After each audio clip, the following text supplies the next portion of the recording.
Okay, I've seen the numbers slow down a little bit, so we'll get going. If we go to the next slide, Laura.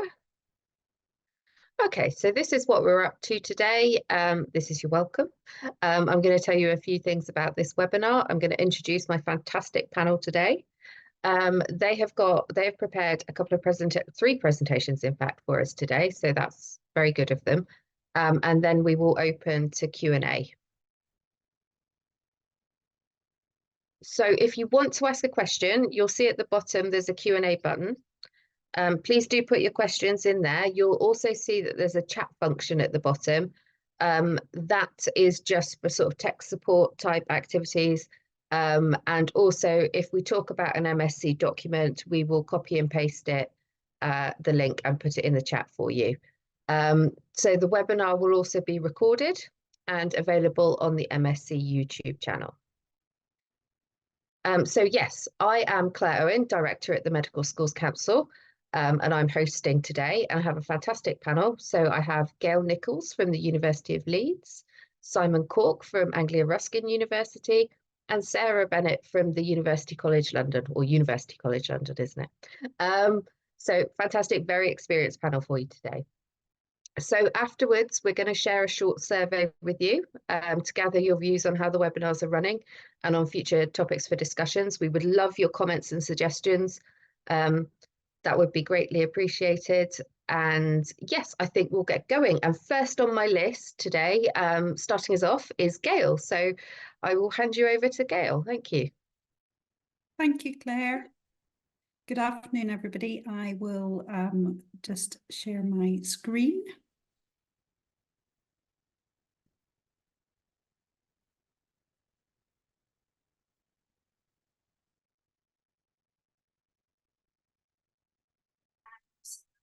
Fantastic, yeah. Lovely. So good afternoon, everybody. I'm Gail Nicholls. I'm Head of Admissions for the School of Medicine at Leeds, and also I'm one of the Medical Schools Council Selection Alliance board members. Really pleased to be speaking to you this afternoon. And I think I've got the easiest part to speak about, because this is fundamentally what underpins our admissions processes, which is what makes a good medical student. So in my brief presentation, which will be followed by my colleagues, I'll be covering what makes a good doctor, key sources of information for you, and then how all this will translate to what we want to see at interview, and which examples candidates can use to demonstrate to us some of those values and attributes that I will be talking about. This is a slide that I use at all my open days and most of my outreach events, which is a word cloud that's been created by pulling together the information in good medical practice, which is the key ethics principles document for the General Medical Council. They have asked lay people, clinicians, academics, what do they feel makes a good doctor? And in the end of the day, that is what our outcome is. We're wanting good medical students who will make the best doctors of tomorrow. So this word cloud is really helpful at us thinking about what our selection processes are trying to achieve as an end product. In this word cloud, I think one of the most interesting things is it's quite difficult to find knowledge. Now, we do have academic hurdles that we all require, but actually patients want people who listen to them, who communicate with them, who are caring. They want people who will work together in a team, that are good colleagues, that are kind, that are human and empathetic. And so it's those values and attributes that we're trying to unpick about what's going to make a good medical student and therefore a good doctor. Our difficulty we have as admissions tutors is having tools to look for potential in each of those areas. None of this is hidden. And what we've tried to do collectively is try to provide supportive information that is continually being updated. So the Medical Schools Council is the key go-to website. It is the one that has the key information on it about each stage of the process, and starts with the values and attributes needed to study medicine. That statement that's been created by the Medical Schools Council in consultation with all of the medical schools is linked to the Good Medical Practice GMC document. And in addition, it feeds into what we call the outcomes for graduates, which is what we hope that if we think of point A as point entry to medical school and B being the exit from medical school, what we're wanting is to select people that can reach point B, having had all the learning experiences the medical schools will provide for them. So it's about demonstrating a series of skills, attributes, and behaviours, and all of those sit under the umbrella framework of the NHS values, the values set out in the NHS Constitution. So the values and attributes document, quite a lengthy document, but it goes through step by step each of those areas with some key points that we expect applicants to be thinking about before they come to us, and that we will be exploring as part of that selection process. We hope that they're going to be able to demonstrate potential in those areas, and that in turn will make a good medical student. So we don't need an interview to see the final product. What's my medical education if they can do it by the point they get to us? But we do need to see that they are thinking about those values and attributes, and they are able to reflect on their experiences and demonstrate potential in each of those areas. So a good medical student, and therefore somebody that performs well at interview, will need to be able to communicate clearly and coherently. Sometimes challenged on this at Open Day by parents who say, oh, it's great academically, and they're saying this in front of the children, which slightly disturbs me. They're great academically, but they really can't communicate. At which point I'm saying, well, that's an area that you can work on before the interview. So we've identified a learning need. But my defense is that if we go back to that word cloud, communication is the key attribute and area that makes the best doctors of tomorrow. That's the area that the patients want to see and want to have in their healthcare professionals, is someone who can communicate clearly and coherently. We need people that are able to think logically and make decisions and defend those decisions. It is about demonstrating to us that they have an understanding of what it is to be a doctor and are motivated to go on through that career, and that they are going to be presenting to us information from their past experiences. Reflective practice is something that they will have lifelong in the NHS, and it should start before they come to medical school. They need to have an understanding of professionalism. And actually, before we came on to this webinar today, we were talking a little bit about some of the aspects of professionalism and how they present to us in medical school and beyond, and be able to work and very often lead a team and demonstrate to us where they've been doing that in the past. So one of the concerns that applicants have, and people supporting applicants through the process, is which examples are valid. And I generally say any example is valid, providing it is thinking about each of those areas that we've talked about.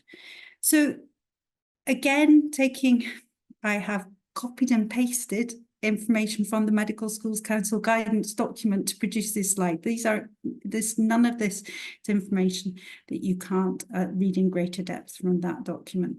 So it is about thinking about experiences that might be from a more formalised work experience or work shadowing experience, or from working in the care sector. But it far more broadly than that, we don't require that. medical schools do not require formalised work experience, and we'll come on to that. There are other ways of collecting that experience. It is still very valuable though, so I'll leave that for the next presentation. But it's also about thinking about experiences they might have gained in other aspects of their life, within school, out with school, through paid employment, through volunteering work, participation in a whole range of social activities where they might be part of a team in sporting activities or in drama or in religious groups, and through their educational experiences. It's all about parent reflection here. That shows I haven't appropriately proofread that. It's about reflection. So what did the applicant, when did the applicant demonstrate the attributes or values? Always very useful to have a reflective diary to be collecting these sources of information and experiences to reflect on. That in turn will make a good rounded applicant, and we will build on those values and attributes throughout being a medical student. We want people who are honest and dedicated and motivated.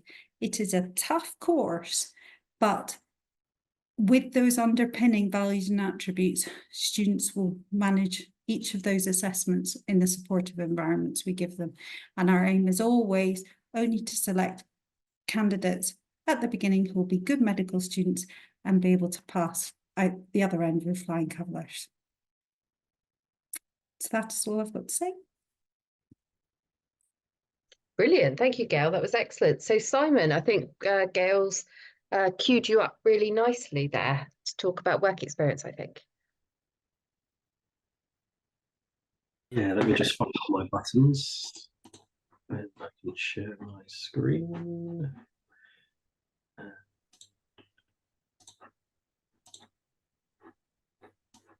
How do I share my screen? Sorry, I seem to have lost that. It's a green button at the bottom of your, yeah. Sorry, I'm with you. No. Lots of people use Teams and it's at the top. Can you see that? Yes, that's working really well. Yeah. Perfect. So yeah, thanks Gail for lining me up very nicely there. So I'm going to talk about work experience and what candidates need in terms of work experience. What does it look like, and what do we expect candidates to have when they come for interview? So I think most people, when they think about gaining work experience in a clinical setting in preparation for their medical school interviews, they think of something like this, that in order to get sort of the most impressive sounding work experience that they can describe at interview, they need to have seen, at least 12 brain surgeries, a couple of open heart surgeries. They need to have, shadowed some people in A&E and seen all the really exciting stuff that happens in medicine. But this is actually absolutely not the case. I mean, the number of people at interview who have told me that they've seen some really exciting things, they've watched some really exciting things in hospitals, and that's inspired them. Absolutely fine if they want to have that experience. Absolutely fine.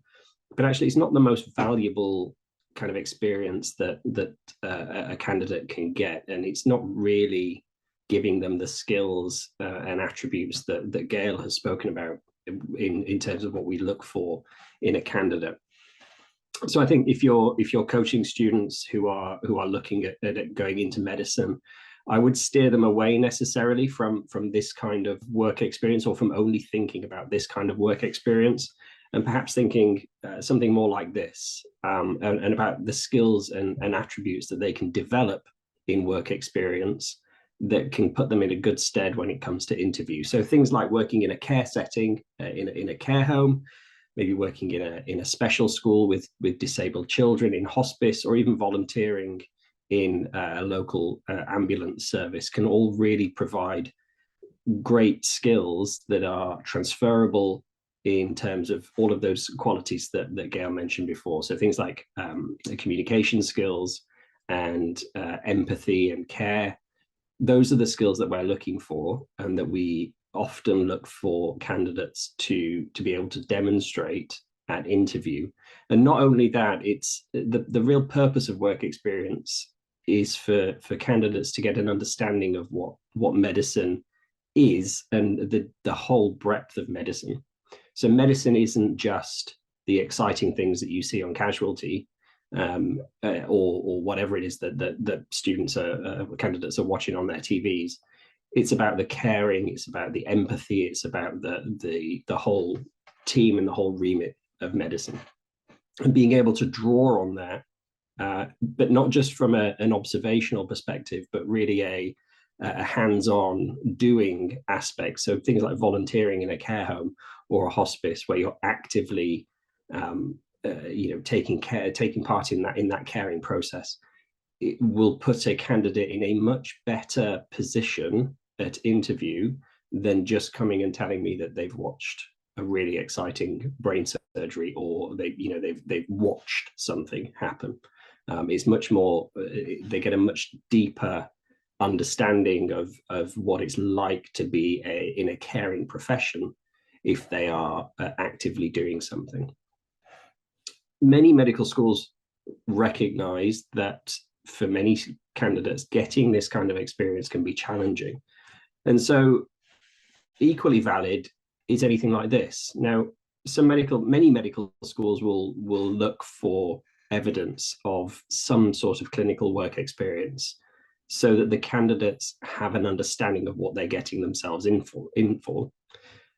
But equally valuable is any kind of work experience that candidates have had that provide transferable skills. So if you have a student who's doing a Saturday job stacking shelves at Asda, actually that kind of work experience does provide hugely transferable skills, things like communication skills, timekeeping skills, working with people, with colleagues, all of these kind of skills that we look for at interview. So if your students are struggling to access clinical work experience, it's not an absolute, for many medical schools, it's not an absolute detriment to their application, as long as they can draw from experiences that they've had, either in paid employment or voluntary work that might be non-clinical and might be very removed from medicine. They can still draw on those experiences at their interview. This is taken from the Medical School Council's guidance on relevant work experience, that looked at two types of work experience that applicants can have. So the one that is strongly recommended that you can see there is one where students are working with other people in a caring or service role. So that's the kind of things like volunteering in a care home or in a hospice. If students have jobs in pharmacies, for example, or it can be paid work, it doesn't have to be voluntary work, then that is all very, very valid. And that is recommended over and above simple direct observation. Now, that direct observation can be very useful to candidates, particularly if they don't come from a background of medicine, if they're the first in their family to go into healthcare. Gaining an understanding of what it's like to work in the NHS, for example, can be really valuable for candidates. But at an interview, being able to draw on demonstrable experiences of working in a healthcare setting can often be more advantageous, or even in a setting where they're, as I say, where they're using similar skills that they will have to use in the NHS. So do medicine candidates need work experience? Do they need that clinical work experience? The answer to that is yes and no. So some medical schools do explicitly require candidates to have work experience. Now, many of them will not stipulate a minimum amount of work experience, but some medical schools do stipulate that they want to have, they want to see at interview that candidates have had some clinical work experience, and that the candidates will be expected to discuss that at their interview. So what they've learned and why it's made them want to study medicine. Almost always the students will have to have an understanding of healthcare, of working in the NHS and what they're letting themselves in for. And that is often brought about from their work experience. On the flip side, certainly some medical schools don't require clinical work experience, and maybe it'd be useful to hear from the other panelists about their own medical schools.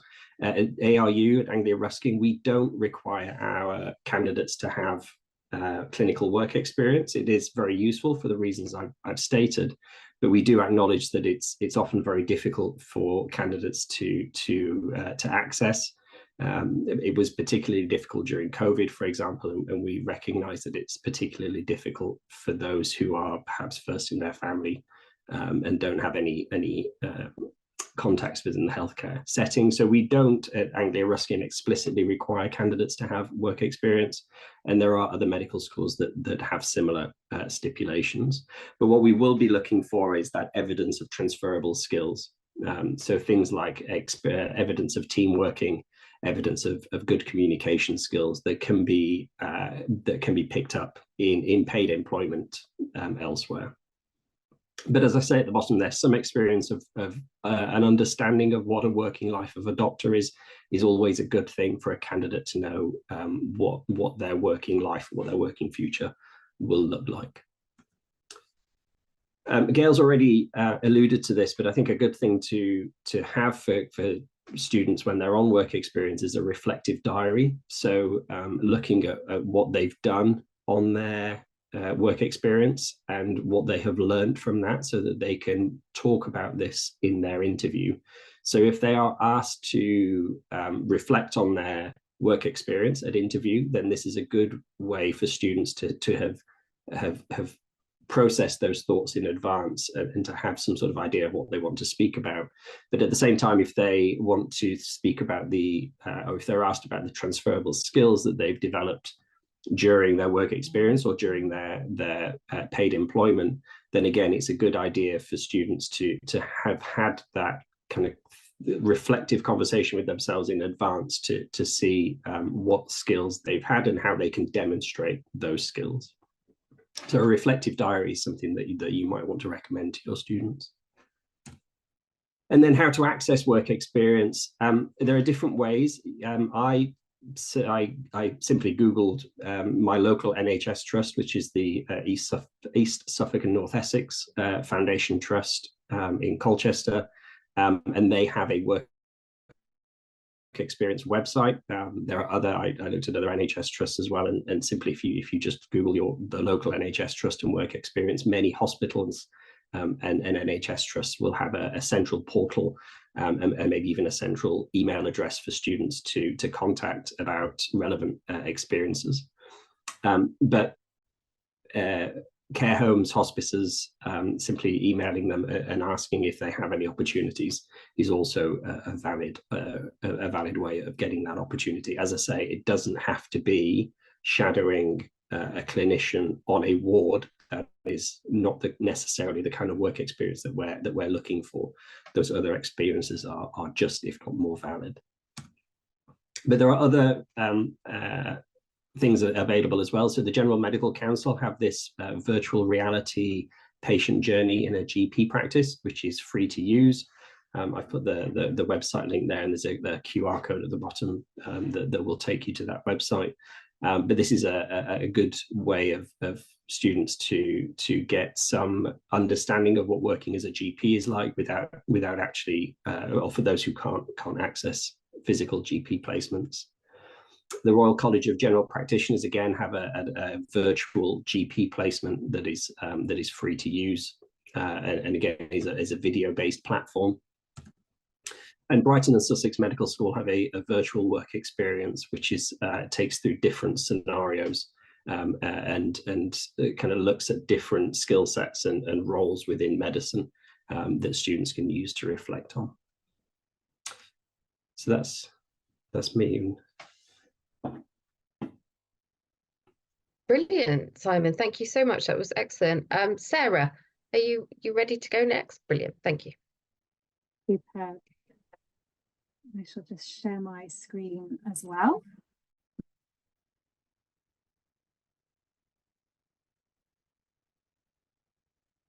Brilliant. Okay, so so great to see so many of you here that want to listen to us a little bit more about getting into medical school. And I think what often comes across is that there seem to be so many hurdles and so many things that that students need to do in order to get into medical school. And what we're presenting today is the broad range of activities and different things that students can get involved in to help their application, because medicine, like other professional courses, architecture, law, pharmacy, they are vocational degrees. You are applying for a future job, essentially. You're applying to be a doctor.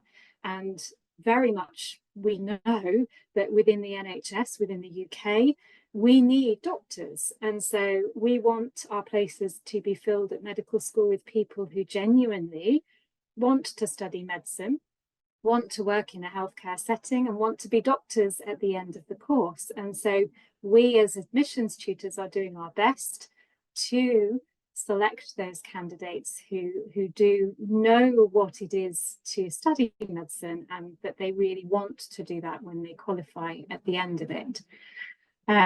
So I'm going to talk about the other ways of gaining an insight into a medicine career. So it builds on what you've just heard from Simon about work experience, because there are other things that you can do other than observing a doctor that will help you gain an insight into, is this the thing that they really want to do?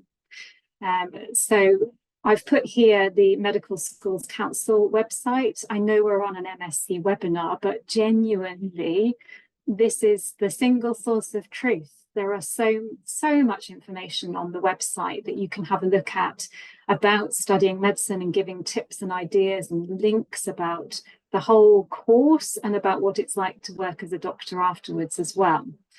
And I've also put a picture there. It is just a general stock photo. When you put into the internet, doctor, what do we think of? And that is an important question for students, parents, teachers to ask themselves, is what do you want to see when you see a doctor?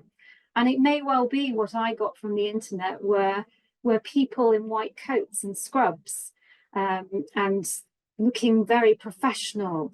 And it's thinking about what Gail talked about at the beginning in terms of the values and attributes of a future doctor, a future healthcare professional. And therefore, what can you do to find out whether that is something that you like, that's something that you want to do?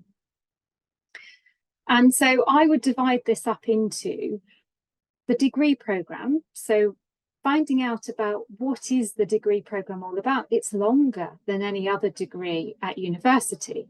It is more involved. It is quite hard. There are clinical placements involved. The length of the year is longer. The academic year is longer. And so there are considerations from that perspective. The skills and attributes that are needed. Am I suited for that? Are those kind of skills and attributes that I want to be able to demonstrate on a day-to-day basis? What is the day-to-day job actually like? Will I enjoy it? Because you don't want to go through 6 years of university to then find out, well, actually, I don't think I really want to do this after all. And the other people you'll be working with.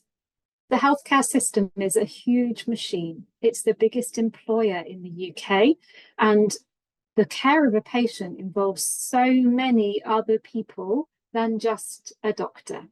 And you will be, as a doctor, working with many, many other people.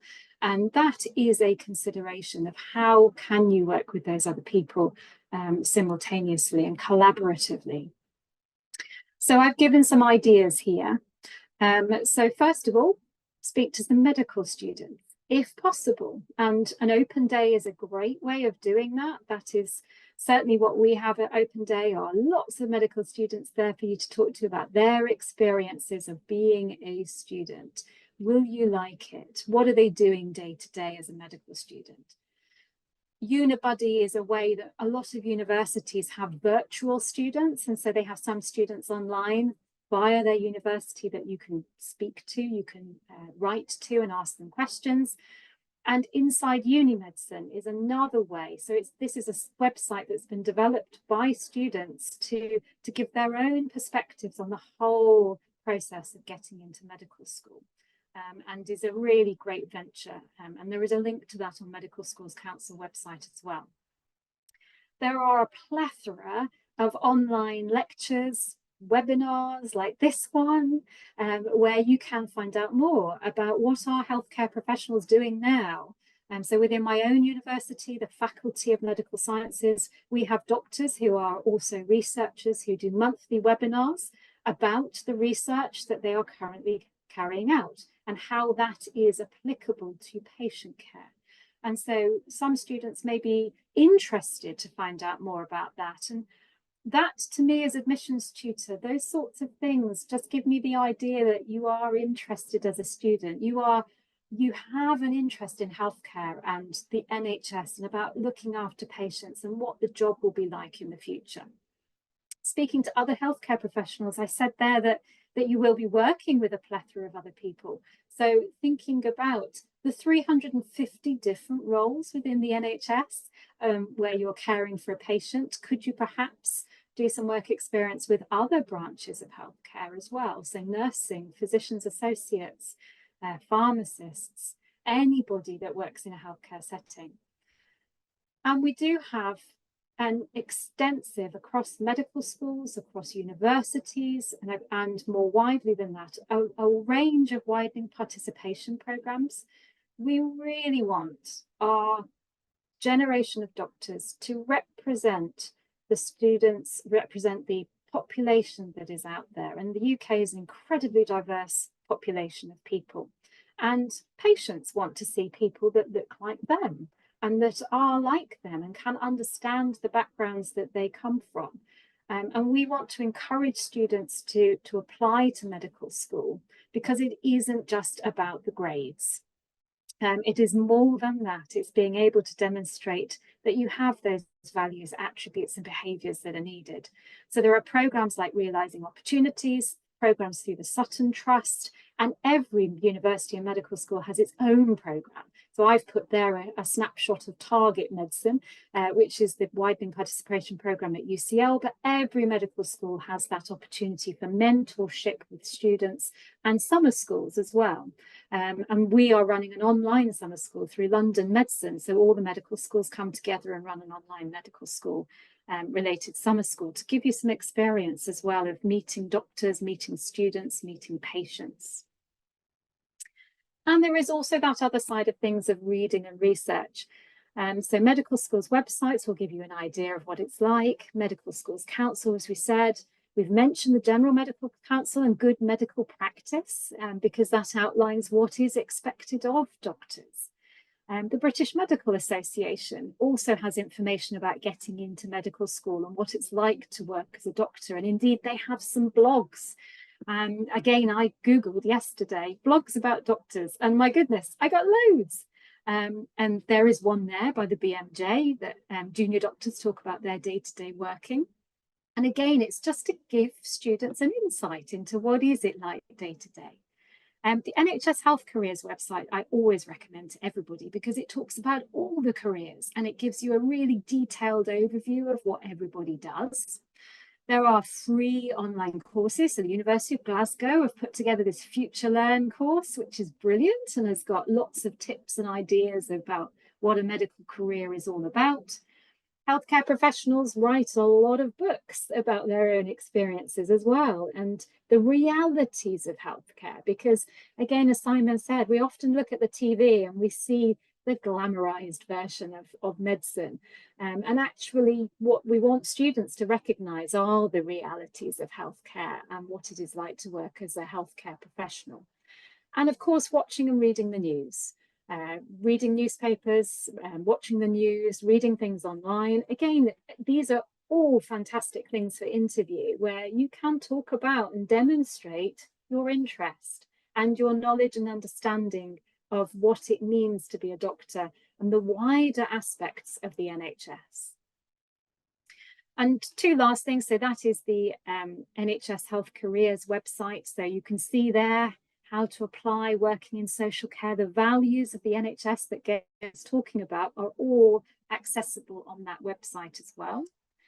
And this website, Studying Healthcare, which is part and parcel of the Medical Schools Council website, It's got all the inside uni medicine information, widening participation information, resources, interview skills. I'd strongly encourage students to have a look at this. Freely available information is absolutely out there for everybody. So that is all I have to say about all the extra stuff. Happy to take some questions. Thank you, Sarah. Really good holistic view of the types of activities that students can be thinking about doing as they're thinking about applying to medicine. And I think all of those talks have linked so nicely together. So thank you so much. We have a question about reading around the subject, and I think Sarah, you kind of covered that, but I don't know if Gail or Simon have anything they'd like to add. I'd certainly be reading the news. I'd like to add something. There are some key books that come up in UCAS personal statements time and time again. And I think people need to avoid doing that, because if they're not careful, they could end up in a situation where somebody could end up quizzing them on that. That is very, very unlikely to happen. But there are 3 books that appear very regularly that somebody's obviously told people, or there's a website somewhere that somebody says it's good to have those on there. And Are they, Gail? Go on. no, I'm not going to say them because they'll end up even more, Claire. People will just remember that I've said them. I'll give you one of them, which is a man who mistook his wife for a hat. And so I think it's about, people should be reading around the subject, doing the extracurricular interest, but it should be appropriate to what they would be reading and their interest anyway. They shouldn't just be trying to tick a box with us, is what I'm trying to say. Yeah, I mean, you're also allowed to have your own interests and to Completely. read books that you want to read. You know, if there's a bit of medicine that really interests you and there's a book around it. Sarah, please. Thank you. I totally agree with Gail, is that we're not looking for somebody who is a cookie cutter. It is, you're all, students who apply to medicine are individuals, you're people, you're human beings, and you all have your own interests. And that's what I want to see at interview, is the real person, not the person that's learned everything that they need to say to get a place. That's not it at all. Is that the people who are interviewing you are equally human beings, and many of whom have been through the process to get into medical school themselves and remember it well. And I would certainly suggest, you know, at the moment, goodness me, you can't escape that there is perhaps a general election coming up shortly, and they might be talking about their healthcare policies. And so those sorts of things, you know, it's just keeping up to date. And that's what I want to see, is somebody who just shows that they are genuinely interested in what is going on within the healthcare setting at the moment, because there's masses out there to read. They don't have to read everything. No. Simon, anything to add? Yeah, I would agree with everything. I was just looking to see if I could find the man with who mistook his wife for a hat on my bookshelf, but I can't find it. The thing that really annoys me from a candidate is when they try and shoehorn something that they think they need to say into a question that's not relevant. So, you know, I'll ask a question about, show me your evidence of teamwork or something, and they will manage to shoehorn the 4 pillars of ethics into that, because they think that they've been told that they have to say, they have to revise what they are. So I think Sarah was spot on. There's no secret to medical school admissions.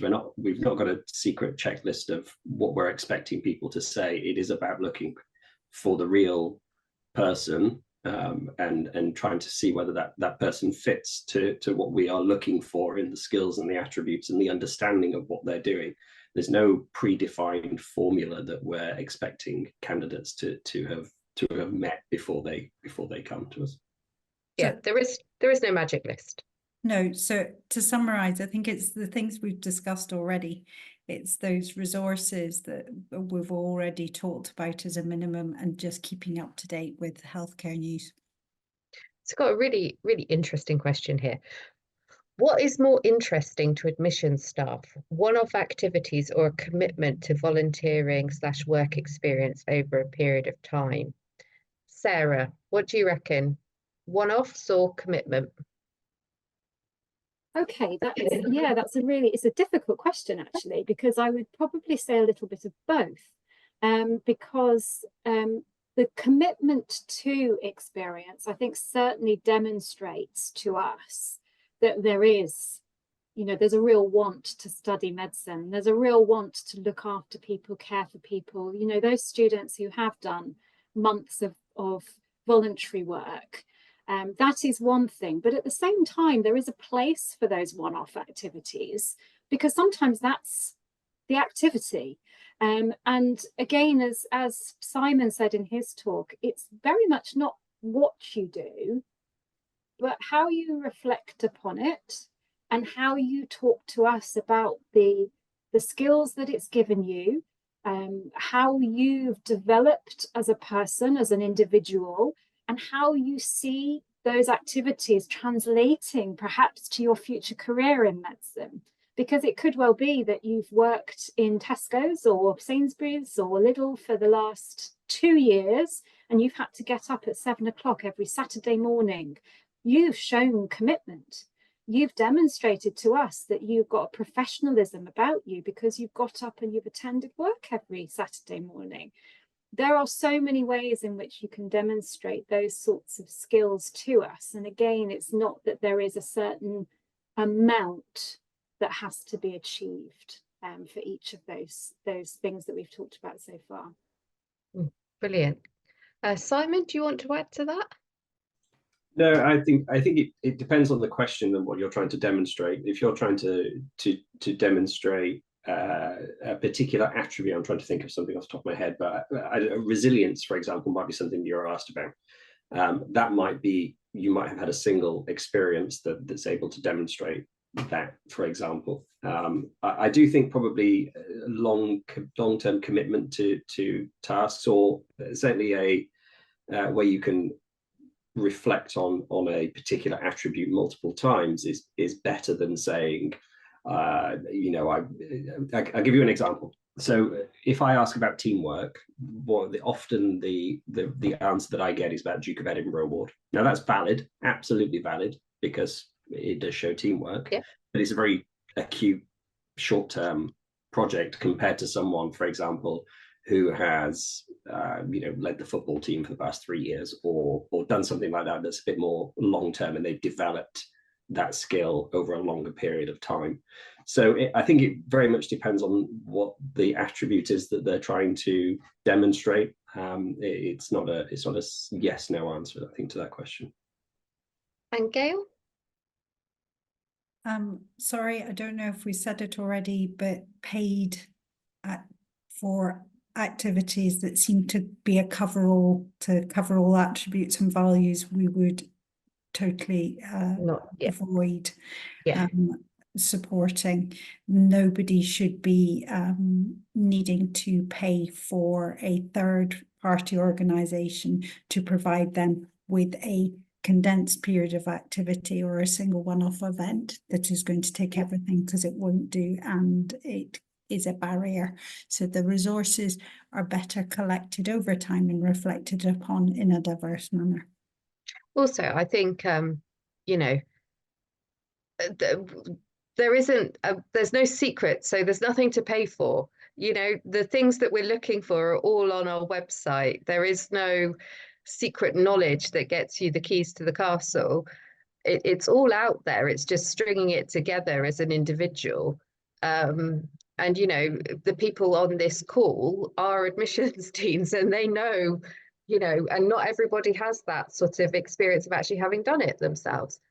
We are being gently challenged, I think, about if you have we're saying we don't want cookie cutters, but obviously we still want people to hit those things like teamwork, communication skills, empathy. So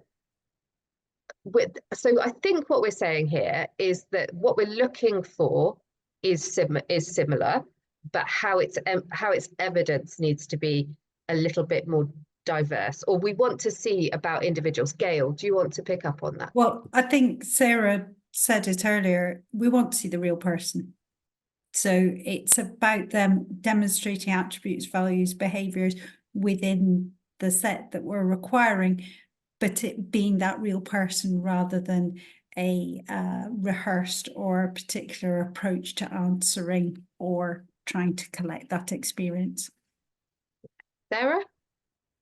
Yeah, I mean, we've talked about the fact that there are particular values and attributes that we are looking for in our future doctors. Of course, we want to see applicants who are demonstrating those to us. But as Gail said earlier, you don't have to come in having had all of those to the highest level. What we're looking for are the people who have that potential. And so we're not just going through and we're looking at applications and going, yep, teamwork, tick, leadership, tick, read a book, tick, gone on work experience, tick. What we're looking for, I mean, we don't look at personal statements personally. At most medical schools, we don't look at personal statements. It's that interview. It's the ability of students to discuss their general experiences with us. And so it isn't necessarily that they have been on a football team, tick, therefore I give you the marks in the interview, but actually it's about you being able to talk about your experience on there and what you've learned about being in a team itself, a team environment, and what it means to be a team member. That's what I mean by not being a cookie cutter, of just not having a tick box that you gather all this information and go, I'm a brilliant medical student because. Yeah, teams exist everywhere, don't they? I wanted to touch on this aspect, the question about that Simon raised around clinical work experience versus general experience. I think most medical schools don't specifically require, there are a few, but you know, most of them are edging towards the not asking for that. Sarah, UCL, what's your policy? Yeah, it's absolutely the same as Simon described, and as per the Medical School Council guidance that is published there, is that we recognise that it is very difficult for students to gain hospital or GP-based community work experience. It is. You know, there are a lot more work experience programs out there actually now than there probably were 5 or 10 years ago. A lot of hospitals are beginning to put these programs on. However, we know that there aren't enough places for all of those that wish to apply to medical school. And so it wouldn't be fair, I think, in my opinion, for us to require a certain amount of time. And we know that actually you can gain those other experiences and other knowledge about the career in medicine through all of those other ways in which I've discussed on those slides, and the way in which Simon discussed through the virtual work experience as well. So we don't have a minimum requirement, and we don't require clinical work experience. And Gail? Yes, we're exactly the same as Sarah and UCL. We want to ensure that we're attracting people from a whole range of backgrounds, and therefore we want to ensure that we are valuing the diversity of experience that they're bringing to us, and that in turn will mean that they are a diverse student body. And Simon, did you want to comment on that at all, or you? Yeah, I mean, just to, so I did do some research when going for this and looking at some of the medical schools' individual websites, and some of them did explicitly require clinical work experience. There was one, and I can't remember where it was, that did specifically require a minimum of 2 weeks clinical work experience, and I forget where that was. But as everyone has said, I think most people recognise that actually it's not a requirement. It doesn't immediately translate to a better candidate, and there are other ways of getting that experience. What I would say as well is that unlike in many degrees, for medicine, it doesn't necessarily matter where you go to study medicine. The curriculum is more or less the same. Now from next year, I think, every single medical student in the country will take exactly the same final exam. irrespective of where you go. So you will all be coming out with the same degree. So if you have a student that's looking to go into medicine and doesn't have that work experience, tell them to shop around, look at what medical schools individually are looking for, and to match their application to where their experiences and their what they're bringing matches. It doesn't necessarily matter if they're going to the top medical school in the country or the bottom medical or whatever medical school they're going to, because they all come out with the same degree and enter the same workforce in the end. Well, I think the key thing is the best medical school is that for you is the one that suits you the best. That's the key, isn't it? The one that you're going to feel the happiest at is the one that's going to be the best school. Sarah, do you want to add to that? Yeah, because it comes up a lot when at open day of parents asking about rankings and all sorts of things. And I think I would just get out there that the rankings are based on so many different metrics. And so what is the best, as you say, is very much where someone would thrive as an individual, because there are fundamental differences across our medical schools in terms of the size, the location, the other courses that are on offer as well. And so it is trying to find somewhere where the student feels that they will do their best and they will enjoy it, because it's 5 or 6 years, it's a long time. And so we want them to have fun as well. Yeah, got a really interesting question here. To what degree is there an interest in seeing the students' potential for self-directed scientific reading, learning, this sort of academic side of the course, or within your framework for doing admissions, is that covered in UCAT and A-level, do you think? Gail, what do you reckon? I think this probably comes from Oxbridge, that there is a greater feel within some of their processes for some of the colleges of needing evidence of that extracurricular scientific study. I think for the majority of medical schools around the country, we feel that that is gained throughout their curricular studies, and certainly at Leeds, I'm wanting them to concentrate on extracurricular development of those values and attributes, not additional scientific study or inquiry. Sarah, is that important to you at UCL? Yeah, so I mean, UCL is often seen as an academic institution, so I can see why that is something people would perceive that we require, but it's not that we require the additional scientific reading. I would say out of that question, I would like to see some evidence of self-directedness, in terms of you're coming to university, you're going to be an independent, lifelong learner, and that you know what that is all about. And so, you know, some of the students that come and say, well, I did a MOOC about X, Y, and Z, actually that's quite useful, or I did do this wider reading, but no in-depth knowledge of scientific endeavour is needed at that stage. We assess academic ability through A-levels. Yeah, fantastic, Simon.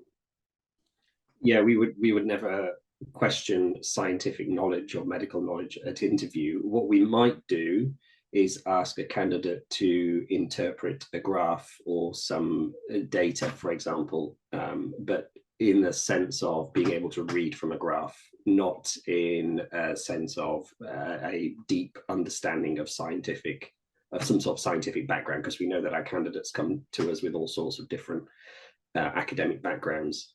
So we won't ever ask for scientific knowledge at an interview, but we might explore understanding of interpreting scientific data. Okay, so I think our last question today is, how much are you looking for non-academic activities? Do you want well-rounded students, or, Sarah, do you want to go? Yes, please. I think what we are trying to get across is that there is a work-life balance that is needed to practice medicine, to work in a healthcare setting. It's a tough career. You're going to see people at their most vulnerable, most difficult times of their lives, and that can be quite difficult to see as a person. And it's incredibly important that students have something outside of medicine. And I think that that's important rule for life, actually. And so we're not asking for people to be grade 8 in the violin or No. captain of a football team, and I'm going back to my tick boxes again. But what it is important for the students to recognise that having a life outside of your academic career is important as well. And I assume it could be anything from cross-stitch to lacrosse. Oh, I've just come up with that one. I'm very proud of myself. Absolutely. It can be anything. And I've certainly met students at interview that tell me all sorts of great things that they do. And yeah, absolutely. Anything that is de-stressing, helps with their well-being, that they enjoy doing. Fantastic. Simon? Yeah, again, we're not looking for anything in particular, but I think it's about how you can reflect on whatever it is that students are doing and what skills that they bring to the table. So if they are lacrosse, on the lacrosse team, for example, can they bring teamwork in from that? What are the skills and attributes can they do? So we're not looking for any particular extracurricular activities, but it's about what skills that they can develop from those activities. Gail? Sometimes when I read personal statements, I think that people don't have time to eat and sleep. And so it isn't about trying to maximize more the whole time. It is, as the people that perform best at interview are those that have a range of interests across a range of areas, and that then allows them to develop good communication skills with different types of people and to reflect on what they've learned. Yeah, fantastic. Okay, we are going to finish there. I'm going to say a huge thank you to Sarah, Gail and Simon for some really insightful presentations and answers to questions. Thank you for all the questions, which were really good today. Flora, if we could put up the slide that we talked about. Okay, so we are changing the way that we communicate with teachers.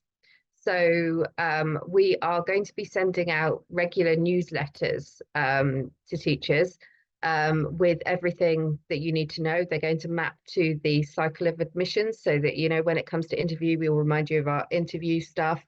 We're starting to develop it. So please sign up. There's a QR code there. We're all going to go, but we're going to leave that QR code up for a little bit of time so that you can do stuff, find your phone, do stuff. But yes, please sign up to that and encourage your colleagues to sign up to it. I understand that finding an hour in your day to come to a whole webinar is really difficult, and we certainly appreciate your time today. So this will be a much quicker way of getting some information about medicine. So yes, please do sign up. Thank you very much. And thank you so much to my panel, and I'll see you soon. Bye.